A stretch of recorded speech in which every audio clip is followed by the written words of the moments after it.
Canada का प्रधानमंत्री Justin Trudeau ये खालिस्तानी भाषा बोल रहा था। गुरु नानक देव जी की जयंती पर उल्टे सीधी बातें इसने बोली थी। आज उसका भी सुर बदल चुका है और ये सुर बदलने में मोदी की कूटनीति है। और ट्वीट किया बाकायदा, और ट्वीट करते हुए उसने बोला कि अगर विश्व भर के देश कोरोना की जंग जीत जाते हैं तो इसमें भारत की मेडिकल क्षमता और पीएम मोदी के नेतृत्व की अहम भूमिका होगी। ये कितनी बड़ी बात है और ये कितने गौरव की बात हमारे लिए है। आज राहुल गांधी कहते हैं देश के गद्दार ने चीन को एक टुकड़ा दे दिया, जबकि वो ये नहीं बताते कौन सा टुकड़ा। कनाडा के प्रधानमंत्री का वीडियो और उनका ऑफिशियल ट्वीट दोनों इस समय मौजूद है। अब राहुल गांधी देश के प्रधानमंत्री नरेंद्र मोदी से क्या इस मुद्दे पर माफी मांगेंगे? नमस्कार, मैं हूं पवन त्यागी। देश का अपमान करने वाली कांग्रेस और खालिस्तानी आंदोलन के मंसूबे पाल रहे किसान आंदोलन के नाम पर फर्जी किसानों को करारा तमाचा कनाडा के प्रधानमंत्री जस्टिन ट्रूडो ने दिया है। और आपको बताएं कि जस्टिन ट्रूडो ने मोदी सरकार की तारीफ करते हुए, बल्कि सीधे सीधे कहें तो मोदी जी की तारीफ करते हुए, उसने कहा कि अगर विश्व भर के देश कोरोना से जंग जीत जाते हैं तो इसमें भारत की मेडिकल क्षमता और पीएम मोदी के नेतृत्व की अहम भूमिका होगी। ये जो ट्वीट किया है ये वास्तव में कांग्रेस पार्टी और हमारे भारत के विपक्ष और खालिस्तानी आंदोलन चलाने के मंसूबे पालने वाले किसान के नाम पर जो आंदोलन कर रहे हैं, इन सब लोगों के मुंह पे एक करारा तमाचा है। आपको ध्यान होगा कि जब ये कोविड वैक्सीन आई थी भारत की, उस समय इस विपक्ष ने एक घिनौनी हरकत की कि देश के वैज्ञानिकों की तारीफ करते, देश के वैज्ञानिकों का मान सम्मान करते और सरकार को धन्यवाद देते कि सरकार के सहयोग बिना कोई भी इस तरह का प्रयास सफल नहीं हो सकता, क्योंकि देश के वैज्ञानिकों का मान बढ़ाना, हौसले बढ़ाना और बाकी कूटनीतिक बाकी चीज़ें जो होती हैं वो सब सरकार के जरिए हुई। लेकिन ये सब के सब विपक्ष वाले लोग, कांग्रेस सबसे ऊपर कूदी और ऐसे तक भी उसमें झूठ और भ्रम फैलाने की और भारत के वैज्ञानिकों की बेइज्जती करने की कोशिश की।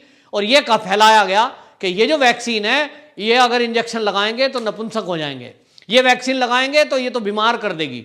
और इस तरह से देश के वैज्ञानिकों का अपमान किया गया, देश के डॉक्टरों का अपमान किया गया, देश की सरकार का विरोध अपमान किया गया।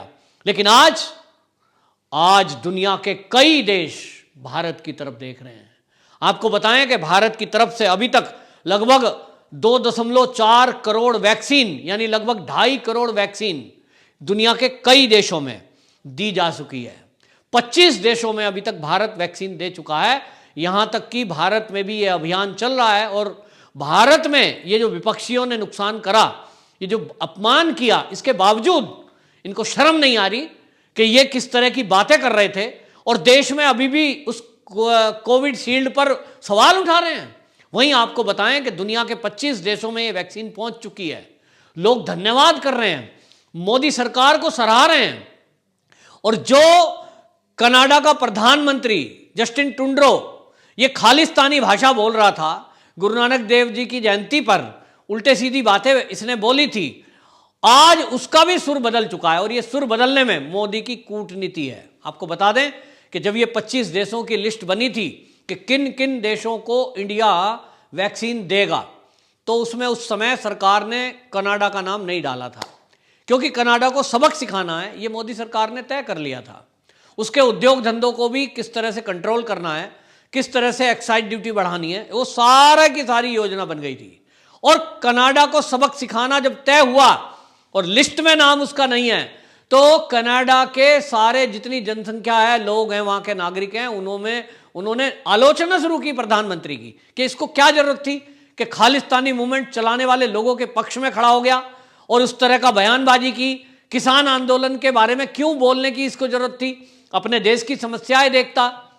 और इस अपमान के बाद आपको बता दें कि हमारे सरकार मोदी जी के ये कूटनीति के कारण जस्टिन ट्रूडो झुकने को तैयार हुआ और उसने बाकायदा पीएम मोदी को फोन किया और उसने कहा कि प्लीज आप हमारी भी मदद करें। ये जो मदद मांगी, उसके बाद मोदी जी ने ये तय किया कि वो कनाडा को 5 लाख डोज देंगे। और जब ये घोषणा हुई तो उसके बाद थैंक यू बोला किसान आंदोलन पर कुछ नहीं बोला, और ट्वीट किया बाकायदा, और ट्वीट करते हुए उसने बोला कि अगर विश्व भर के देश कोरोना की जंग जीत जाते हैं तो इसमें भारत की मेडिकल क्षमता और पीएम मोदी के नेतृत्व की अहम भूमिका होगी। ये कितनी बड़ी बात है, और ये कितने गौरव की बात हमारे लिए है। जो कांग्रेसी लगातार इस वैक्सीन पर सवाल उठा रहे थे, जो कांग्रेसी और विपक्ष लगातार हमारी वैक्सीन को बदनाम करने की कोशिश कर रहे थे, टेस्ट नहीं हुई, अभी तो तीसरा फेज है, अभी तो ट्रायल है, बताएं मोदी कि ये ट्रायल है, पहले मोदी क्यों नहीं लगवा रहा, पहले मोदी लगाए, पहले अमित शाह लगाए। इस तरह की बातें बोलकर पूरे देश को बरगलाना चाह रहे थे ये कांग्रेसी लोग, और बरगलाकर बदनाम कर रहे थे हमारे देश के वैज्ञानिकों को। लेकिन अब कांग्रेस क्या कहेगी? क्या अब कांग्रेस ये कहेगी कि कनाडा के लोग मूर्ख हैं, कनाडा के प्रधानमंत्री को बुद्धि नहीं है? जो दुनिया के 25 देशों में हमारे देश ने वैक्सीन दी है, वो 25 देशों के लोग जो है उनमें कोई नॉलेज नहीं है, वहाँ कोई डॉक्टर नहीं है, वहाँ कोई वैज्ञानिक नहीं है, उनके पास कोई लैब नहीं है कि हमारी खराब वैक्सीन उन्होंने स्वीकार कर ली। और इतना ही नहीं, रिक्वेस्ट कर करके मंगा रहे हैं, लाइन में हैं। मोदी सरकार के पास बाकायदा रिक्वेस्टें आ चुकी हैं। पाकिस्तान भी उनमें से एक है। पाकिस्तान भी चाह रहा है कि वो चीन से ना लेके भारत से वैक्सीन ले, क्योंकि भारत की वैक्सीन सस्ती है और रिजल्ट उसके बहुत अच्छे हैं। और इसलिए आज दुनिया के सभी देश भारत की तरफ देख रहे हैं, भारत के वैज्ञानिकों की भूरी भूरी प्रशंसा कर रहे हैं, मोदी सरकार की प्रशंसा कर रहे हैं, मोदी जी की प्रशंसा कर रहे हैं। लेकिन ऐसे में हमारे देश का विपक्ष, प्रमुख रूप से कांग्रेस, इसने एक सूत्री कार्यक्रम चला रखा है कि इसको मोदी सरकार के द्वारा कोई भी देश हित का काम हो, कोई भी हमारे देश का मान सम्मान ऊंचा करने वाला काम हो, इसको जरूर बुराई करनी है। आज मोदी सरकार कोई भी खोज नहीं कर दे, ये कहेंगे नहीं जी खराब है। हमारे मोदी सरकार के नेतृत्व में सर्जिकल स्ट्राइक हुआ, इन्होंने उस पर सवाल उठाया, सर्जिकल स्ट्राइक तो हुआ नहीं, तो ये कोई मोदी की बेइज्जती थोड़ा ही है, ये हमारे सेना का अपमान है। आज राहुल गांधी कहते हैं, गद्दार बोलते हैं कि देश के एक गद्दार ने चीन को एक टुकड़ा दे दिया, जबकि वो ये नहीं बताते कौन सा टुकड़ा। वो कहते हैं जी जब अंदर आया ही नहीं था तो पीछे कैसे गया। अरे मूर्खाधिपति, तुमको ये नहीं पता कि एलएसी पर थे, एलएसी से पीछे हटने का समझौता हुआ है। वापसी एलएसी के पीछे जो होता है वो चीन ही है, इधर भारत है, तो अपने अपने क्षेत्र में ही थे। पहले एलएसी पार करके भारत के एरिया में नहीं घुसे थे चीनी, अपने अपने एलएसी जो बनाई हुई है पहले से है, वो एलएसी के परली तरफ, मतलब अपने एरिया में, चीन के एरिया में गए हैं। लेकिन इनको सवाल उठाना है, क्योंकि इनको देश की सेना का अपमान करने में आनंद आता है। कांग्रेस हमारे देश के सेना का मनोबल तोड़ना चाहती है। क्यों? क्योंकि जब -40 डिग्री टेम्परेचर में लद्दाख के अंदर हमारे सैनिक दुश्मन के दांत खट्टे करता है, सामना करता है, आंख से आंख मिलाकर बात करता है, उनको तो लग रहा था कि भारत एक गरीब देश है, उसके सैनिकों के पास तो वो साजो सामान हो ही नहीं सकता जो -40 डिग्री टेम्परेचर में बैठने के लिए चाहिए। लेकिन चीन को पता चल गया कि 50,000 सैनिक उतारकर जो तुम हम पर दबाव बनाना चाहते हो, वो सेम हम भारतवासी भी कर सकते हैं। हमारी सरकार में अब वो दमखम है, और इसलिए चीन वापसी गया। लेकिन कांग्रेस को यह पसंद नहीं आया। कांग्रेस ने फिर से झूठ बोला, और राहुल गांधी इसके लिए प्रमुख भोंपू है कांग्रेस का। बोलता है, झूठ बोलता है, और झूठ बोलकर देश की सेना, देश की सरकार, देश के वैज्ञानिकों का अपमान करने का काम करता है। राहुल गांधी को लोग पप्पू कहते हैं। वो पप्पूपना अपना दिखाने की कोशिश करता है, या तो जानबूझ के करता है।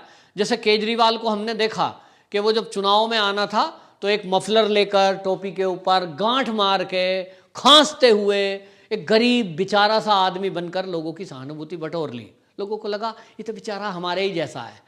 मुझे बहुत सारे दिल्ली में लोग मिले थे जो कह रहे थे झाड़ू को तो हम ये सोच रहे थे ये तो सफाई कर्मचारियों का निशान है, ये कहीं सफाई कर्मचारियों के परिवार में से ही आता है। वेशभूषा देखकर लोगों को वो सफाई कर्मचारी का परिवार का ही कोई गरीब सा बच्चा लगा।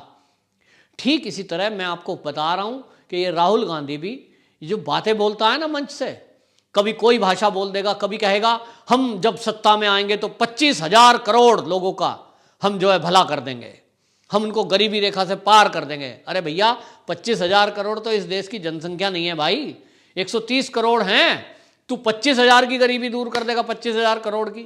तो वो जो इस तरह की बयानबाजी करता है जिससे लोग मखौल उड़ाते हैं, उसको कहते हैं पप्पू। लेकिन वो पप्पू की दिमाग की उपज देखिए कि इतना शातिराना दिमाग है कि वो मोदी के हर काम की बुराई करके मोदी सरकार को जो श्रेय मिलना चाहिए जिन कामों का, उस हर काम में वो देश में और दुनिया में मोदी की बदनामी कराता है। सीए आया, पूरी दुनिया में उसकी तारीफ इसलिए हुई कि हम देश के घुसपैठियों को बाहर निकालने में कामयाब होंगे।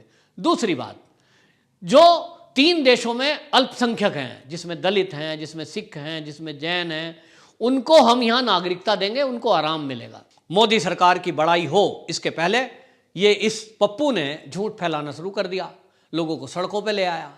और आज की डेट में एक वर्ग ऐसा है जो कहता है मोदी तो हमारा विरोध कर रहा है, जबकि किसी देश के मुसलमान का उस सीए से कोई लेना देना नहीं है।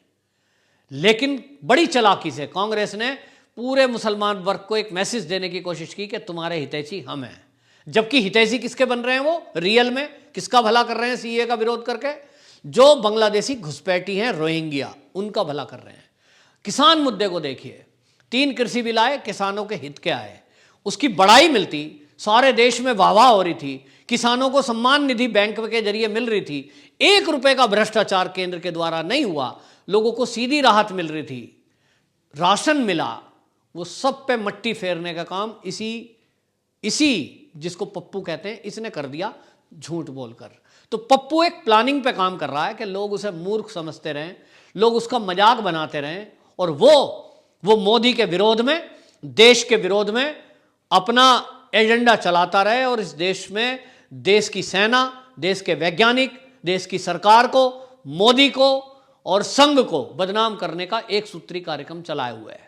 अब आप देखिए, सीए के मुद्दे को दोबारा ले आया, फिर वो कुछ ना कुछ और ले आएगा, और वो हर बार ले आएगा जब जब मोदी सरकार कोई ना कोई नया कोई काम करेगी, देश हित में कोई निर्णय करेगी, ये विरोध करने वाले विरोध करेंगे। इनका पूरा एक इकोसिस्टम है कि पहले राहुल गांधी कुछ बयान देगा, फिर उस पर कुछ ट्वीट करेगी प्रियंका, फिर सोनिया गांधी कुछ बोलेगी, फिर इनके मीडिया कर्मी जो तय हैं वो मीडिया कर्मी उस न्यूज को चलाएंगे, फिर बहुत सारे यहां अपने आप को पत्रकार, साहित्यकार, कलाकार कहने वाले लोग उस पर प्रतिक्रिया देंगे, और दुनिया में बैठे हुए बाहर भी लोग जो इनका फेवर करते हैं, इनके एजेंडे पे काम करते हैं, वो उस पर ट्वीट, रीट्वीट और बकवास और फालतू की चीजें, मतलब पूरा एक पैकेज है। और कुल मिलाकर ये मोदी सरकार का कोई भी ऐसा काम जो देश हित में है, उसको ये लोगों के दिल और दिमाग में जाने नहीं देना चाहते। तो पप्पू जी का पप्पू बना, अब जवाब देश मांग रहा है कि जब कनाडा का प्रधानमंत्री अब तारीफ कर रहा है मोदी जी की, अब आप क्या कहेंगे? आप तो कह रहे थे कि ये प्रधानमंत्री झूठ बोल रहा है, मतलब हमारे देश के प्रधानमंत्री को झूठा बता रहे थे जब उन्होंने कहा कि कनाडा हमसे वैक्सीन मांग रहा है, कनाडा हमारी तरफ देख रहा है, तो आपने कहा नहीं ये तो झूठ है, ये तो झूठ है। तो अब आप क्या कहेंगे जब उनका खुद का वीडियो भी सामने आ गया है? कनाडा के प्रधानमंत्री का वीडियो और उनका ऑफिशियल ट्वीट दोनों इस समय मौजूद है। अब राहुल गांधी देश के प्रधानमंत्री नरेंद्र मोदी से क्या इस मुद्दे पर माफी मांगेंगे? क्या देश के वैज्ञानिकों से वो माफी मांगेंगे कि मैंने आपका अपमान किया, मुझे माफ कर दो? कोविड-19 कोविड शील्ड पर जो वैक्सीन बनी है, ये कोविड शील्ड, क्या इस पर जो उन्होंने भ्रम फैलाया है, पूरे देशवासियों को माफी मांगते हुए कहेंगे कि मैंने ये भ्रम फैलाया था, ये वैक्सीन अच्छी है, पूरी दुनिया के लोग सराह रहे हैं, हमारे वैज्ञानिकों का धन्यवाद, सभी इस वैक्सीन को लगवाइए? तो अभी भी जिन लोगों में भ्रम है वो लोग कम से कम इस महामारी से बच पाएंगे। नहीं तो राहुल गांधी, आपको लोग पप्पू कहते हैं, फिर लोग गद्दार कहना शुरू कर देंगे अगर इसी तरह आप कारनामे करते रहे।